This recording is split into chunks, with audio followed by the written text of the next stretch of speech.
ഭക്ഷണത്തിന് ഇങ്ങോട്ട് വന്ന് കഴിക്കാ. ഈ വെയിലത്തോ? എന്നായിട്ട് അങ്ങോട്ട് കൊണ്ടുത്താ. അതിനൊന്നും വെച്ചിട്ടില്ലല്ലോ. ഏട്ടൻ വെക്ക്. ഞാൻ ഒരു കാര്യം ചെയ്യാ, ചീരക്കറി എന്തെങ്കിലും ഉണ്ടാക്കിയിട്ട് അത് കൊണ്ടുവരാം. അത് മതിയാ? അത് മതിയാ? എന്നാ അത് കൊണ്ടുതരാം. പോവാ. ആ പോവാ.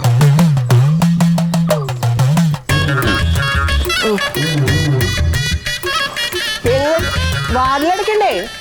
വാതിലടച്ചില്ലേ? ഏട്ടന്റെ കയ്യിൽ ഇത്രയും സാധനം ഇരിക്കല്ലേ? ഏട്ടന്റെ കാര്യം.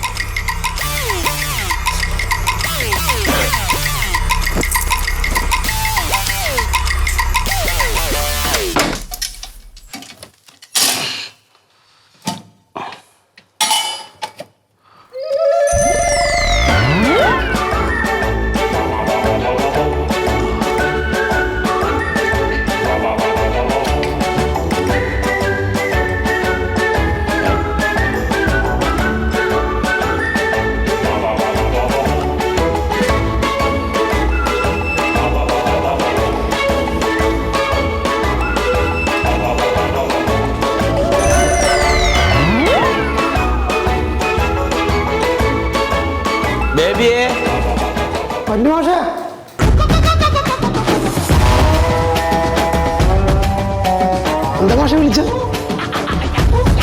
ബേബിയെ എന്താണത്? എന്താ മാഷ? ഒരു സംശയം ചോദിക്കട്ടെ, എത്രയും പറയോ? പറ. ഇതെന്താ? ഇത് സാമ്പാർ. സാമ്പാറല്ലേ? എന്നോടാണോ ചോദിക്കണേ? അപ്പൊ ഇതോ? ഇത് രസം. രസം. അല്ല. ഇത് രസം, ഇത് സാമ്പാർ.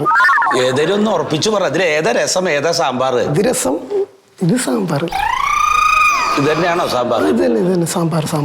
അതില് കഷ്ണം എവിടാ? കഷ്ണം ആദ്യം വന്ന് കുട്ടികൾ കൊണ്ടുപോയി. വെറുതെ അല്ല എന്നെ കുറിച്ച് കുട്ടികളും രക്ഷകർത്താക്കളും പരാതി പറയുന്നു കേട്ടോ. ഭയങ്കര പരാതി എന്നെ കുറിച്ച്. പരാതിയുള്ളവരോട് ഇവിടെ നിൽക്കാൻ പറ. അപ്പൊ വേവിക്കണൊക്കെ ഒന്ന് കണ്ട് ഇവിടുത്തെ കാര്യങ്ങളൊക്കെ ഒന്ന് മനസ്സിലാക്കാല്ല. അതെ, ഇങ്ങനെ പോണ കണക്കെതിരെ നടപടി എടുക്കേണ്ടി വരും കേട്ടാ. പണ്ടത്തെ പോലെ ഒന്നും പറ്റൂല പക്ഷേ. ഇപ്പൊ ഞങ്ങക്ക് സംഘടനയൊക്കെ ഉണ്ട്. അത് ശരി. അപ്പൊ സംഘടനയുടെ ബലത്തിൽ എന്ത് തോന്നിയാസാവാന്നാണ്? ഇപ്പൊ അങ്ങനെയൊക്കെയാണ്. ഇപ്പൊ അങ്ങനെയൊക്കെ കാര്യങ്ങള്. അതെ, ഞാൻ ഒരു കാര്യം പറയാലോ.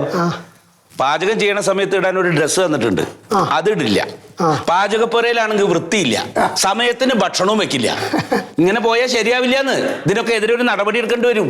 അതെ, ഇങ്ങോട്ട് കുറെ കുടിശ്ശികയൊക്കെ തരാനുണ്ട്. കുടിശ്ശിക കുറച്ചുണ്ടേ. ഉണ്ടല്ലേ? ബേബി ഇതൊക്കെ എടുത്തിട്ട് പൊക്കോ.